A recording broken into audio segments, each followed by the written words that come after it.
Hi guys, it's Andy from Man City Fan TV, and welcome to this preview for Sunday's game, the last game of the season. And Man City are playing Norwich City, and Wow. yeah, we've got a guest on today. We've got Lewis from Norwich City Central. So thanks for coming on, Lewis. How are you, mate? Yeah, good. Thanks for having me on, Andy. I'm slightly scared about this game. I've got to be honest with you. I'm very scared, put it that way.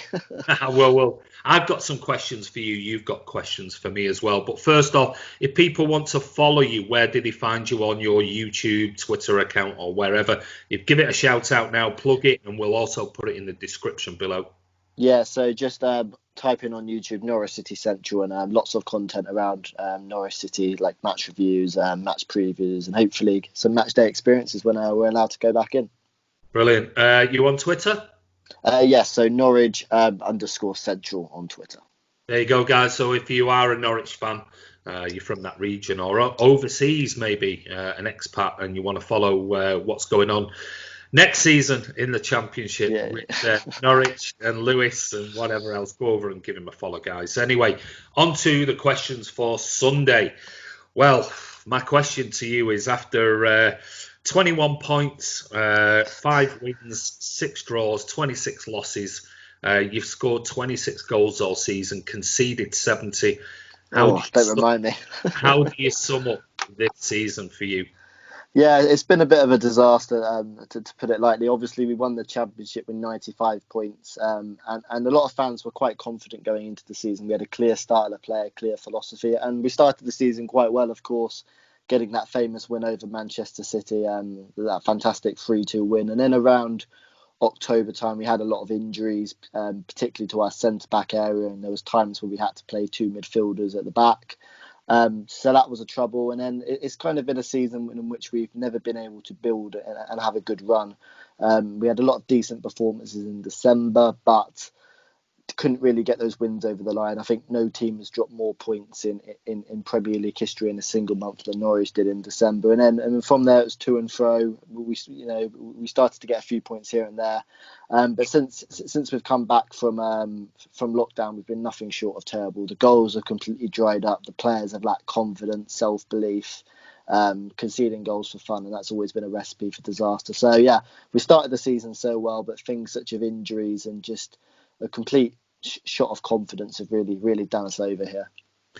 Well, that leads us to the last game of the season on Sunday. You've obviously got Man City, and what I wanted to ask you was, what are your thoughts on how you're going to line up? Are you going to throw everything at it as one last hurrah in the Premier League, or do you think your manager's going to just pick, some kids, give some a chance? I have no idea.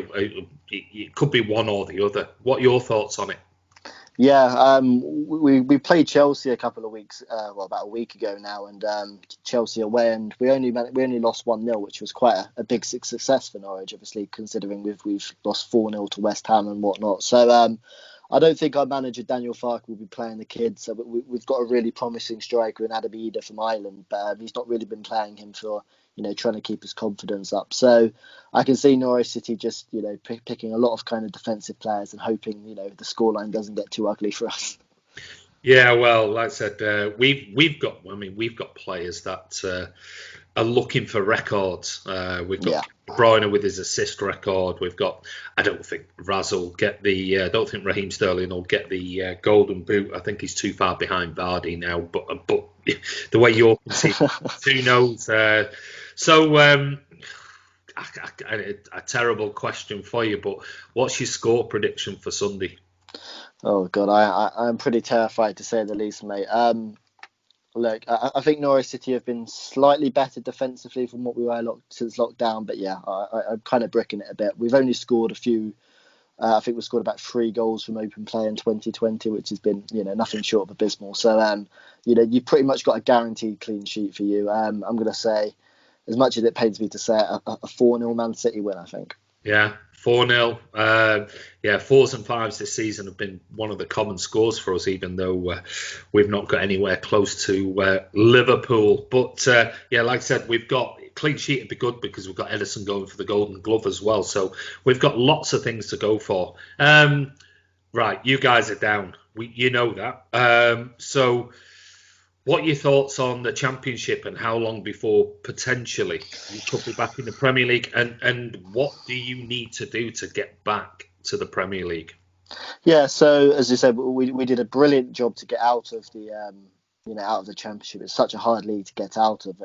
We were scoring goals for fun, and then this season it's kind of been the opposite. So we do need a rebuild. I think that's important. I think if you look at other clubs, okay, Aston Villa might possibly survive now, but if you look at Bournemouth and Aston Villa, they've spent a lot of money, and obviously they're near the bottom. So it's not always about spending money. And Norwich City, what we have got now in terms of our sporting director, we're quite a sensible club in terms of the money we've got.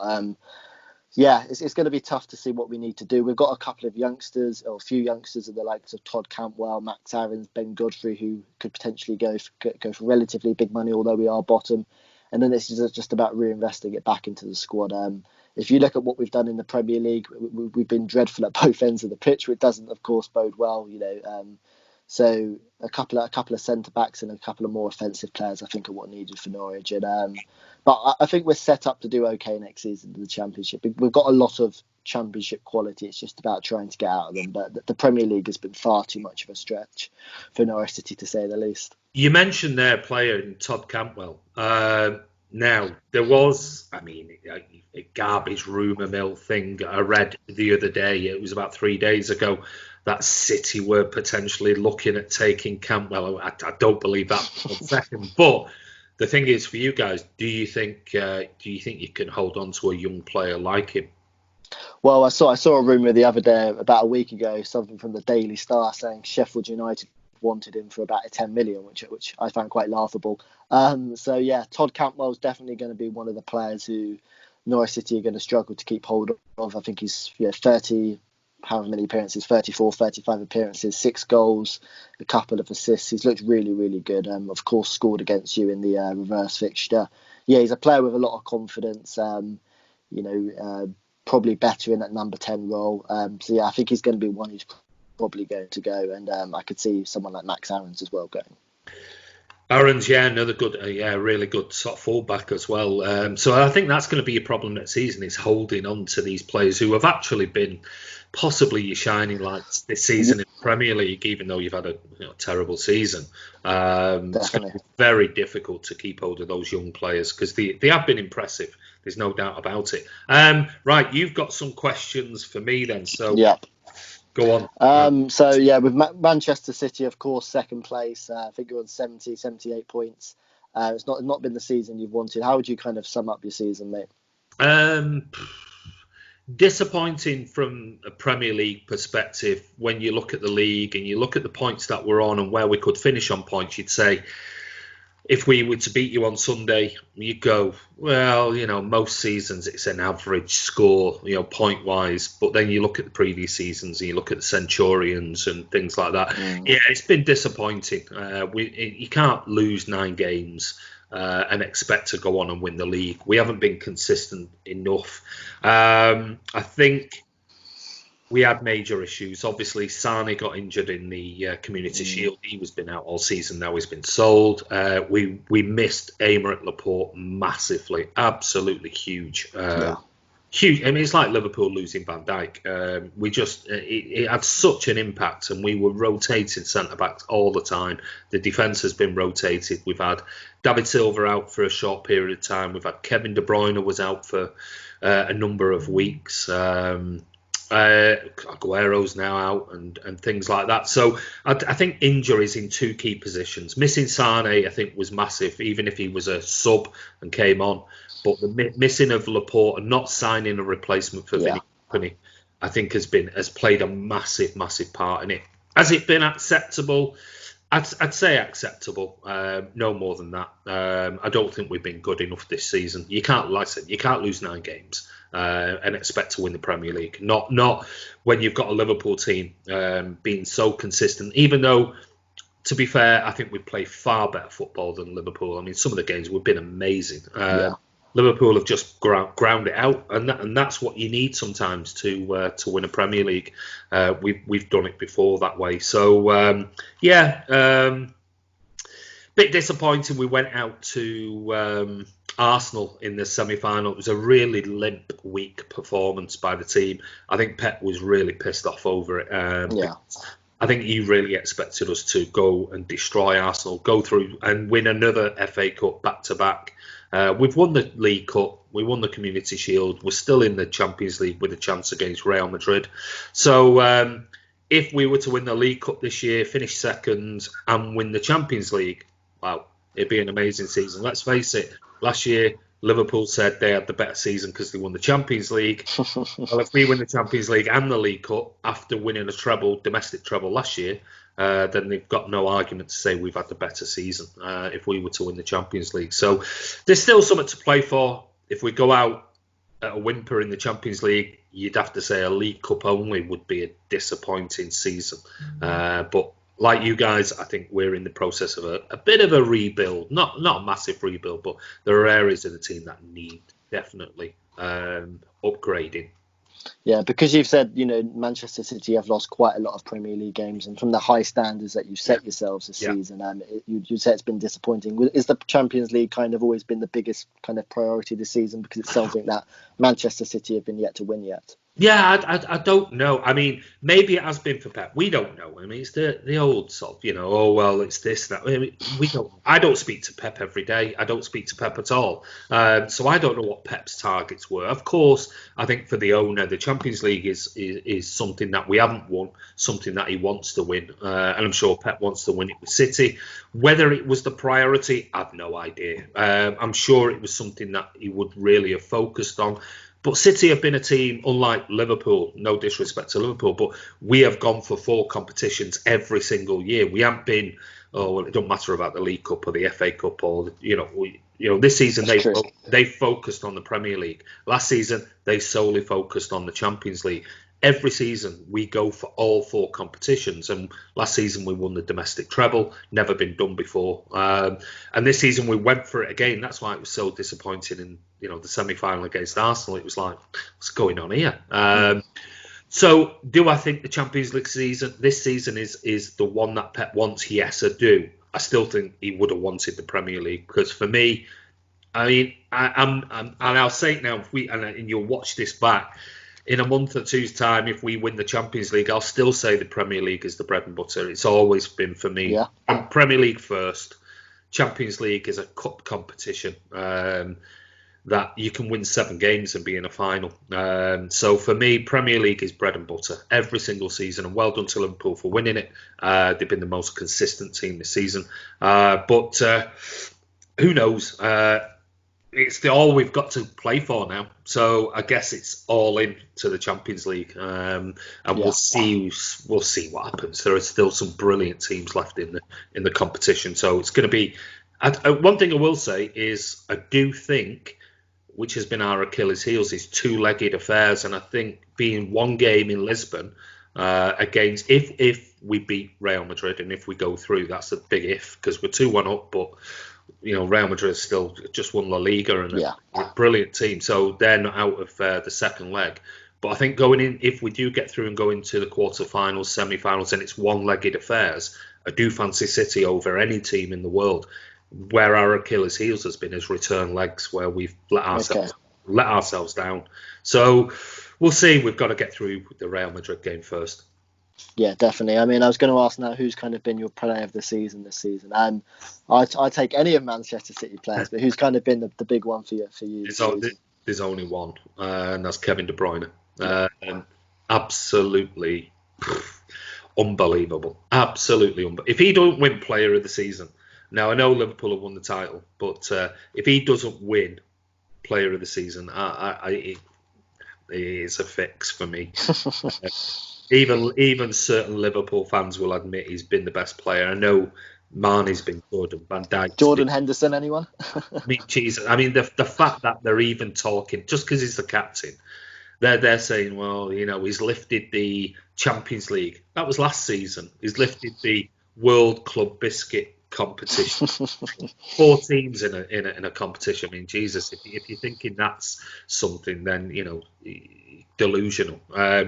And don't get me wrong, he's the captain and they've won the Premier League. But if you're comparing Jordan Henderson to Kevin De Bruyne, I don't know what you know about football. I really don't. So for me, Premier League Player of the Season for Man City and in the Premier League for me is Kevin De Bruyne, without doubt. And he can potentially break a record for Sunday's game, can't he? Yeah, he needs one more. He got one at the on Sunday. Sunday, what day are we on? I don't even know what. No day. idea, mate. Tuesday night, I think it was Tuesday night. Yeah, he got 1 assist. Should have had 2. He's now level on 19 with Ozil from his 2000 and whatever it was 15 season. Okay. He needs 1 more to draw level with Thierry Henry's, or 2 to break the record for the most assists in the Premier League. So let's hope he gets at least 1. Hopefully he gets 2. We'll wait and see. Yeah, and another kind of Manchester City legend I want to go on to is David Silva. This is going to be his last Premier League game. Silva. You'll make me fill up. He's my favourite all-time Man City player. Well, you've been watching David Silva for around 10 years now. Just talk to me about what a special player he is. He's not only a special player; he's a special human being. He's a special man. I mean, when you have the likes, and you talk about the best players in world football, and you've got the likes of Xavi, Iniesta, Lionel Messi. You've got these players, Busquets and everybody else, who've played with him, played against him, and they talk about him in absolute glowing terms about how he's just such a unique player that I don't think the Premier League has ever seen. I don't think we've ever seen. I mean, we've seen a Modric at Tottenham and these type of player, maybe a Mata, getting close to it, but we've never seen a consistent player year in, year out in the Premier League like David Silva. Now, when he first came, everybody was very much suspect about, look, he's tiny. How can he possibly survive in the Premier League? And his first season was okay. He took a while, 6 months or so to get going. But since then, I mean, he finds pockets of spaces that no other player can. No other player. His first touch, it's like he reads the game with eyes in the back of his head. He knows where the player is. He knows where to position his body. So the touch comes in. He rarely ever loses a ball. And magician. He's strong. He knows how to put his body in the right place against big 6'2", 6'3" midfielders. They can't take the ball off him. His balance, his touch, his left foot is an absolute wand. Hence why they call him the magician. And it's some of his stuff, if you look back on, his passing, his movement, the way he's taken on players, and phenomenal. And the good thing is he's one of those players, and you don't come across them very often. I'm not saying that they've not been players, there have been, but you won't hear another professional footballer say anything bad about him. They just love him, admire him, revere him, and he just keeps himself to himself, obviously, off the field, and he's just the ultimate professional. And I'll be absolutely devastated because he's the greatest player I've ever seen in a City shirt. I just missed out on Colin Bell in '77. I saw him at the end of his career when he was injured, but I didn't see him before that in his pomp. But for me, he's the greatest City player I've ever seen. And 10 years, absolutely consistent. And maybe Kevin De Bruyne will be that in the future. Who knows if he stays that long? We've got Sergio Aguero's. We had Vinny Company, who's a legend. All of these are legends. Wow. For me, David Silva is the greatest City player I've ever seen in my lifetime. And I've been following. I'm 50, and I've been following City now for 43 years. Going to matches since '77. So.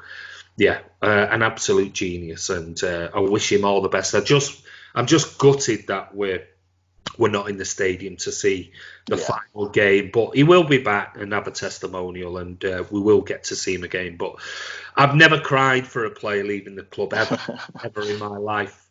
But I guarantee on Sunday when I do that, I won't be able to guarantee you I won't shed a tear on that watch along. I'll be absolutely gutted when he goes. Yeah, he's such a good player. I mean, for Norwich City, on a much, much, much, much smaller scale, we've had someone, Wes Hoolahan, who's also Yeah, a yeah, for 10 years, yeah. who's left-footed, similar kind of player to David Silva in terms of his height, and in the Championship, which is a physical league, the ability to just create so many chances is special. David Silva, an absolute fantastic player. Oh, Finally, mate, how are you expecting to kind of approach the game on Sunday, and I dare to say score prediction? um, well, it's the last game of the season, so I think Pep will. He'll want to go out and hide. The bad thing for you is we have got things to play for. All right, not the league, but we could break our 106 goal record. Mm. Um, How many so goals are you on at the moment? I can't remember. I think we're 101. I think we're 100. Are we 101 or I can't remember. I think we're 101 maybe. Okay. So we could need 4 or 5 to break the 106 goals. So I think regardless of what people say, Pep wants records. Kevin De Bruyne has already come out and openly said, "I want the assist record," and I think he's tried for the last 3 games to do whatever he can, and his teammates to get the assist record. We've got Sterling. I don't think he'll get the golden boot, but he'll still try for that. So we've got Edison wanting the golden glove. So there are so many other personal records that I think the players will want. So I think he'll go with the strongest possible lineup. You know what? I'm an old school fan. I'll say it's typical City will go and play absolutely garbage. It'll be a boring 1-1 or 2-1. It'll be a very disappointing end to it. But I'm hopeful that it'll be.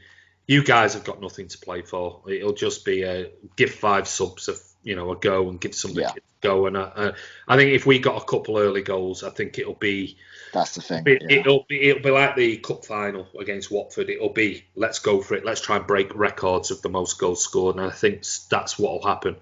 But again, the way we've gone at the moment, our inconsistency, we could turn up and be absolutely garbage on the day, and you guys could do what you did at the Etihad earlier on in the season. So I'd still go for I'm going to go for a 5 or a 6-0. I think that's being modest. Some would say. Well, I think it all depends on how many goals if we got some early goals, I think they'll turn it on and it'll just be full on for records. That'll be what it is. De Bruyne will stay on, Sterling will stay on. David Silva will want some. David Silva, I think will start. I think David Silva will start on Sunday because it's his last game. So I think we'll see David Silva play, and I think it'll be a strong lineup. I think we'll see Edison in net, Walker right back, Laporte and Garcia. With maybe Cancelo again or Mendy at left back, Rodri, I can then see Kevin De Bruyne, David Silva, Phil Foden, Sterling, and Jesus or something like that. And they'll go for it. They'll absolutely go for the records because we've got nothing else to play for. So it doesn't matter. We're guaranteed second. So I think it'll be an all-out. Let's break as many records as we can. When's the Champions League game coming up for you? It's another 2 weeks away. So you got players. It's not. So there's no kind of pep rotation or you'll go for it. Well, I think it all depends on the scoreline. I think it'll depend on the scoreline. I think if we get to 2-0 and it's sort of 60 minutes in, I think Pep will just give up on it and go right. Let's get some of the players off. I think if we're 4-5, 6-0 up with 60 minutes gone, it'll be dependent on has Kevin got his 2 assists, has Sterling how many? No, he's not got any. Right, okay, bring Sterling off, rest him. So we've got over a week before we have to think about the Madrid game. So I think it'll be dependent on what's happening on the day. And I think if it's a 1-1 with 60 minutes, he'll hike everybody off and he'll just say right, rest up for the Champions League game, and that'll be it. Excellent, that's great. I'm looking forward to it, Andy. Oh, well, so am I. It's just a shame that you've got nothing to play for now. And really, apart from those personal records, neither have we. But anyway, listen, Lewis, I want to say a massive thank you for coming on Man City Fan TV and doing a preview for Sunday's game. Don't forget, you can go over and check out in the description below. You'll be able to see the details for Norwich City Central's YouTube channel and their Twitter account. And if you are a Norwich fan or you want to go over and follow Norwich in the Championship next year or on Sunday to see what happens. I don't know whether you're doing a watch along or you're doing anything videos on Sunday. Yeah, I'll be doing a match reaction and a fan reaction, hoping it's not not too painful. Well, there you go. You can go over and watch that on Sunday. But anyway, this is Andy from Man City Fan TV. Don't forget subscribe, hit that bell icon. Make sure your notifications are set to public, not private. And that way, every day when we release videos on the channel, you'll be notified immediately. But take care. Good luck on Sunday. Maybe we'll follow this up on Sunday evening or Monday, depending on what happens. But take care, and we'll see you soon. Cheers.